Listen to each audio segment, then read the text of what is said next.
गुजरात के राज्यपाल श्रीमान आचार्य देवव्रत जी, गुजरात के लोकप्रिय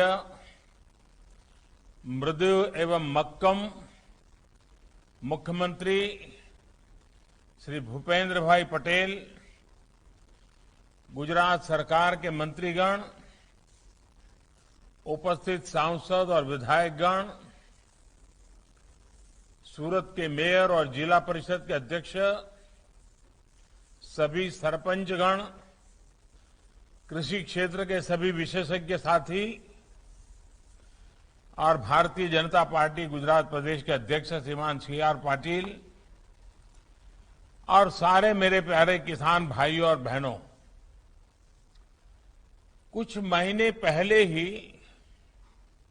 गुजरात में नेचुरल फार्मिंग के विषय पर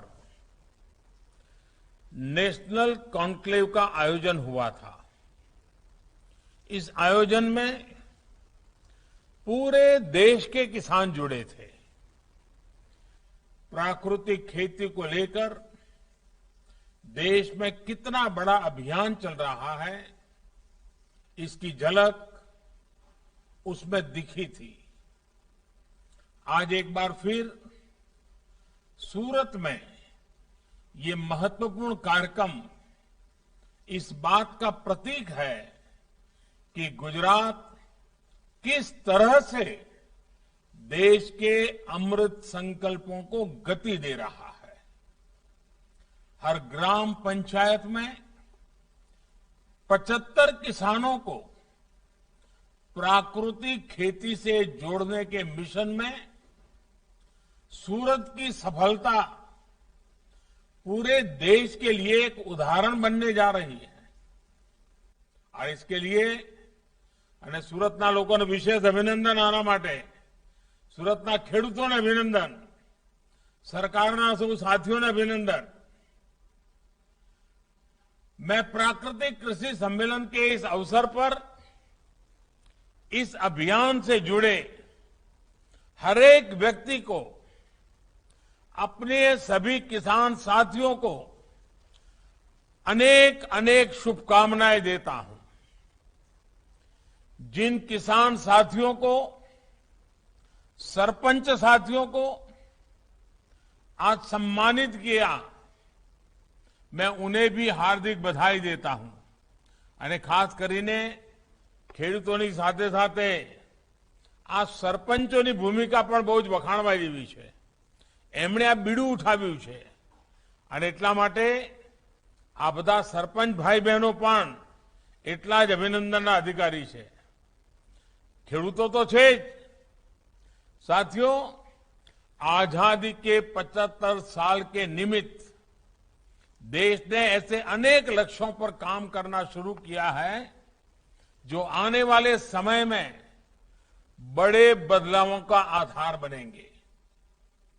अमृत काल में देश की गति प्रगति का आधार सबका प्रयास की वो भावना है जो हमारी इस विकास यात्रा का नेतृत्व कर रही है। विशेष रूप से गांव, गरीब और किसान के लिए जो भी काम हो रहे हैं, उनका नेतृत्व भी देशवासियों और ग्राम पंचायतों को दिया गया है। मैं गुजरात में प्राकृतिक खेती के इस मिशन को लगातार करीब से देख रहा हूं અને પ્રગતિ જોઈને મને ખરેખર આનંદ થાય છે। અને ખાસ કરીને ખેડૂત ભાઈઓ બહેનોએ આ વાતને પોતાના મનમાં ઉતારી છે, દિલથી લીધી છે। એનાથી કોઈ બીજો રૂડો અવસર જ ના હોઈ શકે। सूरत में हर गांव पंचायत में 75 किसानों का चयन करने के लिए ग्राम समिति, तालुका समिति और जिला समिति बनाई गई।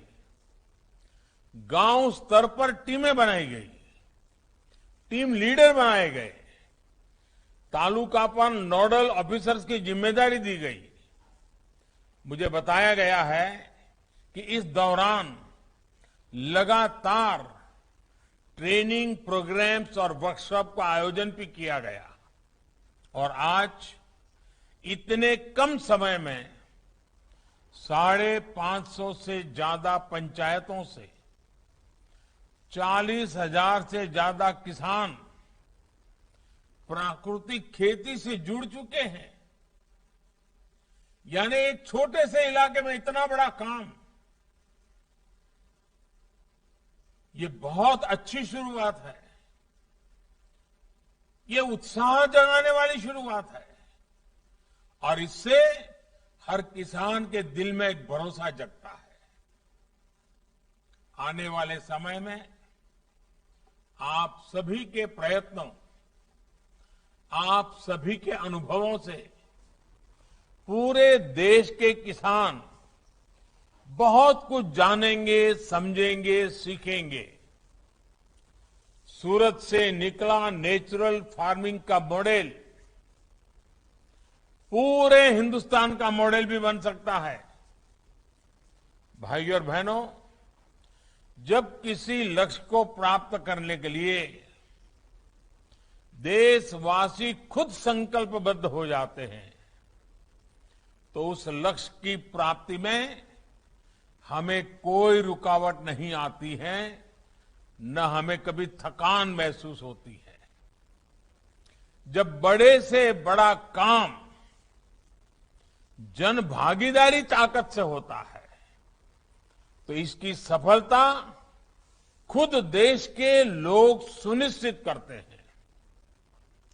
जल जीवन मिशन का उदाहरण हमारे सामने है। गांव गांव साफ पानी पहुंचाने के लिए इतने बड़े मिशन की जिम्मेदारी देश के गांव और गांव के लोग, गांव में बनी पानी समितियां, यही तो सब लोग संभाल रहे हैं। स्वच्छ भारत जैसा इतना बड़ा अभियान जिसकी तारीफ आज सभी वैश्विक संस्थाएं भी कर रही हैं, उसकी सफलता का भी बड़ा श्रेय हमारे गांवों को है। इसी तरह डिजिटल इंडिया मिशन की असाधारण सफलता भी उन लोगों को देश का जवाब है जो कहते थे गांव में बदलाव लाना आसान नहीं है। ये मन बना लिया था लोगों ने, भाई गांव में तो ऐसे ही जीना है, ऐसे ही गुजारा करना है, गामड़ा में कहीं बदल था नहीं, आऊ मानीन बैठा था। हमारे गांवों ने दिखा दिया है कि गांव न केवल बदलाव ला सकते हैं बल्कि बदलाव का नेतृत्व भी कर सकते हैं। प्राकृतिक खेती को लेकर देश का ये जन आंदोलन भी आने वाले वर्षों में व्यापक रूप से सफल होगा। जो किसान इस बदलाव से जितने जल्दी जुड़ेंगे वो सफलता उतने ही ऊंचे शिखर पर पहुंचेंगे। साथियों, हमारा जीवन, हमारा स्वास्थ्य, हमारा समाज, सबके आधार में हमारी कृषि व्यवस्था ही है। આપણે ત્યાં કહે ને અન્ન એવો ઓળકાર। भारत तो स्वभाव और संस्कृति से कृषि आधारित देश ही रहा है। इसलिए जैसे जैसे हमारा किसान आगे बढ़ेगा, जैसे जैसे हमारी कृषि उन्नत और समृद्ध होगी, वैसे वैसे हमारा देश आगे बढ़ेगा। इस कार्यक्रम के माध्यम से मैं देश के किसानों को फिर एक बात याद दिलाना चाहता हूं। प्राकृतिक खेती आर्थिक सफलता का भी एक जरिया है और उससे भी बड़ी बात, ये हमारी मां અમારી ધરતી માં આપણા માટે તો આ ધરતી માં રોજ આપણે પૂજા કરતા હોઈએ. સવારે પથારીમાંથી નીચે પગ મૂકીએ તો એ પહેલા ધરતી માતાની માફી માંગીએ. એ આપણા સંસ્કાર. આ धरती मानी सेवा और धरती मां की सेवा का भी ये एक बहुत बड़ा माध्यम है. आज जब प्राकृतिक खेती करते हैं तो खेती के लिए जरूरी संसाधन आप खेती और उससे जुड़े हुए उत्पादों से जुटाते हैं. गाय और पशुधन के जरिए आप जीवामृत और घन जीवामृत तैयार करते हैं. इससे खेती पर खर्च होने वाली लागत में कमी आती है, खर्चों घटी जाए. साथ ही पशुधन से आय के अतिरिक्त स्रोत भी खुलते हैं. जे पशुधन पहला જેટલી આવક આપતો હતો હવે આવકમાં ઉમેરો થાય. इसी तरह जब आप प्राकृतिक खेती करते हैं तो आप धरती माता की सेवा करते हैं. मिट्टी की क्वालिटी, जमीनी तबीयत, उसकी उत्पादकता की रक्षा करते हैं. जब आप प्राकृतिक खेती करते हैं तो आप प्रकृति और पर्यावरण की सेवा भी करते हैं. जब आप प्राकृतिक खेती से जुड़ते हैं तो आपको सहज रूप से गौ माता की सेवा का सौभाग्य भी मिल जाता है. जीव सेवा का आशीर्वाद भी मिलता है. अब मुझे बताया गया कि सूरत में 40-45 गौशालाओं के साथ अनुबंध करके उन्हें गौ जीवामृत उत्पादन का जिम्मा सौंपा जाएगा. आप सोचिए इससे कितनी गौ माताओं की सेवा होगी.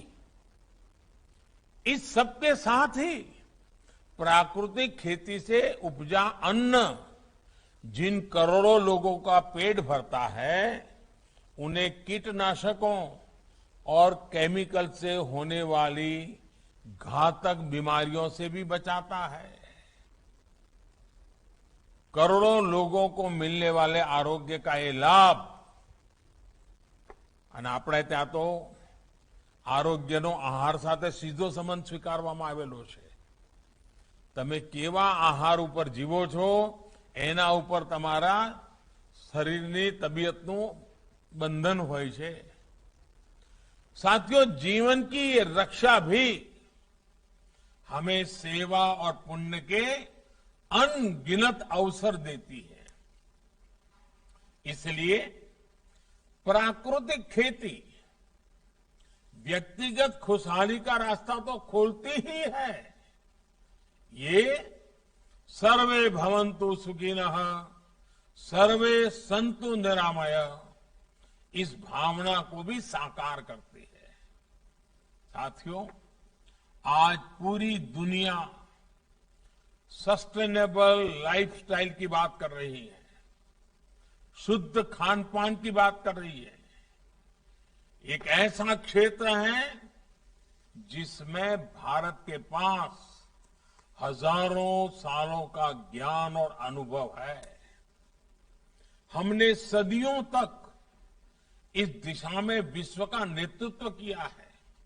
इसलिए आज हमारे पास अवसर है कि हम प्राकृतिक खेती जैसे अभियानों में आगे आकर कृषि से जुड़ी वैश्विक संभावनाओं का काम सभी तक लाभ पहुंचाएं.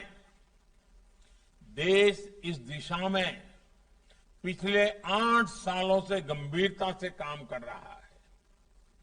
परंपरागत कृषि विकास योजना और भारतीय कृषि पद्धति जैसे कार्यक्रमों के जरिए आज किसानों को संसाधन, सुविधा और सहयोग दिया जा रहा है. इस योजना के तहत देश में 30,000 क्लस्टर्स बनाए गए हैं। लाखों किसानों को इसका लाभ मिल रहा है। परंपरागत कृषि विकास योजना के तहत देश की करीब 10 लाख हेक्टेयर जमीन कवर की जाएगी। हमने प्राकृतिक खेती के सांस्कृतिक, सामाजिक और इकोलॉजी से जुड़े प्रभावों को देखते हुए इसे नमामि गंगे परियोजना से भी जोड़ा है। प्राकृतिक खेती को प्रमोट करने के लिए आज देश में गंगा के किनारे अलग से अभियान चलाया जा रहा है, कॉरिडोर बनाया जा रहा है।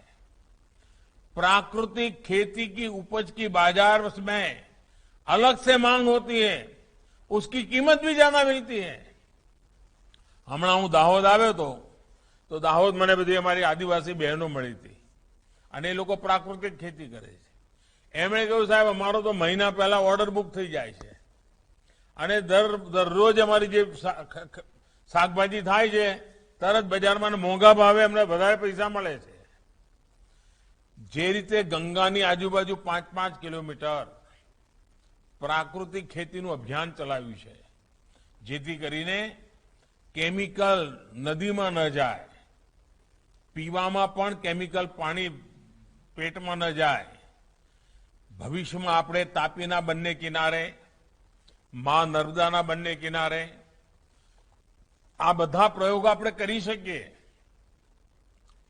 और इसलिए हमने नेचुरल फार्मिंग की उपज को सर्टिफाई करने के लिए, કારણ કે આમાંથી જે ઉત્પાદન થાય એની વિશેષતા હોવી જોઈએ, એની ઓળખ હોવી જોઈએ અને એના કારણે ખેડૂતને વધારે પૈસા મળવા જોઈએ અને એટલા જ માટે સર્ટિફાઈ કરવાની વ્યવસ્થા કરી છે. उसे प्रमाणित करने के लिए क्वालिटी एश्योरेंस सिस्टम भी बनाए हैं. इस तरह की सर्टिफाइड फसलें हमारे किसान अच्छी कीमत पर एक्सपोर्ट कर रहे हैं. आज दुनिया के बाजार में केमिकल फ्री उत्पाद ये सबसे बड़े आकर्षण का केंद्र बना है. हमें ये लाभ देश के ज्यादा से ज्यादा किसानों तक पहुंचाना है. साथियों, सरकार के प्रयासों के साथ ही हमें इस दिशा में अपने प्राचीन ज्ञान की तरफ भी देखना होगा. हमारे यहां वेदों से लेकर कृषि ग्रंथों और कौटिल्य, वरामीर जैसे विद्वानों तक प्राकृतिक खेती से जुड़े ज्ञान के अथाह भंडार मौजूद है. आचार्य देवव्रत जी हमारे बीच में हैं. वे तो इस विषय के बहुत बड़े जानकार भी हैं और उन्होंने तो अपना जीवन मंत्र बना दिया है. खुद ने भी बहुत प्रयोग करके सफलता पाई है और अब वो सफलता का लाभ गुजरात के किसानों को मिले, इसलिए वो जी जान से लगे हुए हैं. लेकिन साथियों, मेरी जितनी जानकारी है, मैंने देखा है कि हमारे शास्त्रों से लेकर लोक ज्ञान तक लोक बोली में जो बातें कही गई हैं, उसमें कितनी गहरे सूत्र छिपे हैं. આપણને ખબર છે, આપણે ત્યાં ઘાઘ અને ભડૂરી, घाघ और भड़ूरी जैसे विद्वानों ने साधारण भाषा में खेती के मंत्रों को जनसाधारण के लिए उपलब्ध करवाया है. जैसे ये कहावत है, अब हर किसान जानता है इस कहावत को, गोबर मैला नीम की खली, या से खेत दूनी फली. यानी गोबर आदि और नीम की खली अगर खेत में पड़े तो फसल दोगुनी होगी. इसी तरह की और एक प्रचलित कथा है, वाक्य है, छोड़े खाद जोत गहराई, फिर खेती का मजा दिखाई. यानी खेत में खाद छोड़कर फिर जुताई करने से खेती का मजा दिखाई पड़ता है, उसकी ताकत पता चलती है. मैं चाहूंगा कि कि यहां जो संस्थाएं, जो एनजीओज और विशेषज्ञ बैठे हैं, वे इस पर अपना ध्यान केंद्रित करें, अपनी मान्यताओं को खुला मन से एक बार टटोले। ये पुराने अनुभवों से क्या निकल सकता है, हिम्मत करके आप आगे आइए। वैज्ञानिकों से मेरा विशेष आग्रह है, हम नई नई शोध करें, हमारे उपलब्ध संसाधनों के आधार पर हमारे किसान को ताकतवर कैसे बनाए, हमारी खेती को अच्छी कैसे बनाए, हमारी धरती माता को कैसे सुरक्षित रखे। इसके लिए हमारे वैज्ञानिक, हमारे शैक्षिक संस्थाएं, वे जिम्मेवारी निभाने के लिए आगे आए। समय के हिसाब से कैसे किसानों तक इन सारे चीजों को पहुंचाया जा सकता है,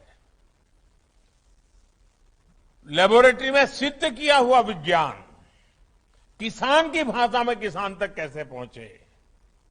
मुझे विश्वास है कि देश ने प्राकृतिक खेती के जरिए जो शुरुआत की है, उसने न केवल अन्नदाता का जीवन खुशहाली होगा, बल्कि नए भारत का पथ भी प्रशस्त होगा। मैं काशी क्षेत्र से लोकसभा का मेंबर हूं, तो मेरा काशी के किसानों से कभी कभी मिलने का जब भी मौका मिलता है, बातें होती हैं। मुझे आनंद होता है, मेरे काशी इलाके के किसान प्राकृतिक खेती के संबंध में काफी कुछ जानकारियां इकट्ठी करते हैं, खुद प्रयोग करते हैं, दिन रात मेहनत करते हैं, और उनको लगने लगा है कि अब उनके द्वारा जो पैदावार हुई है वो दुनिया के बाजार में बिकने के लिए तैयार हो गई है। और इसलिए मैं चाहूंगा, और सूरत तो ऐसा है, शायद ही कोई गांव ऐसा होगा जहां के लोग विदेश में न हो। सूरत की तो एक पहचान भी विशेष है, और इसलिए सूरत का इनिशिएटिव ये अपने आप में जगमगा उठेगा। साथियों, आपने जो अभियान उठाया है, हर गांव में 75 किसान, और मुझे पक्का विश्वास है कि आज भले 75 का आपने लक्ष्य तय किया है, हर गांव में 750 किसान तैयार हो जाएंगे, देखना। और एक बार पूरा इलाका इस काम के लिए हो जाएगा, तो दुनिया के जो खरीदार है ना, वो हमेशा एड्रेस ढूंढते ढूंढते आपके पास ही आएंगे कि भाई यहां पर केमिकल नहीं है, दवाइयां नहीं है, सीधा साधा प्राकृतिक उत्पादन है, तो अपने स्वास्थ्य के लिए लोग 2 पैसा ज्यादा देकर के माल ले जाएंगे। सूरत शहर में तो सारी सब्जी आप ही के यहां से जाती है। अगर सूरत शहर को पता चलेगा कि आपकी सब्जी प्राकृतिक खेती की है, मैं पक्का मानता हूं कि हमारे सूरती लोग इस बार का उद्यू तुम्हारी प्राकृतिक खेती नहीं है, सब्जी માંથી બનાવતા શિયાળામાં જોજો। અને પછી બોર્ડ માર દે સુરત વાળા તો કે ભાઈ પ્રાકૃતિક ખેતી વાળી સબ્જીનું ઉદ્યુ। તમે જોજો એક નવું બજાર ઊભું થઈ રહ્યું છે। સુરતની પોતાની તાકાત છે, અને સુરત એકવાર બરાબર જો એને પહેલ પાડી દે ને, જેમ ડાયમંડને પાડે છે એમ, તો બધા લોકો સુરતમાં આ જે અભિયાન ચાલુ રહ્યું છે એનો લાભ લેવા આગળ આવશે। આપ સૌને વાત કરવાનો મોકો મળ્યો, આટલું સરસ તમે અભિયાન ઉપાડ્યું છે, ફરી અભિનંદન આપું છું। और इसी के साथ आप सभी का एक बार फिर से बहुत बहुत धन्यवाद, बहुत बहुत शुभकामनाएं।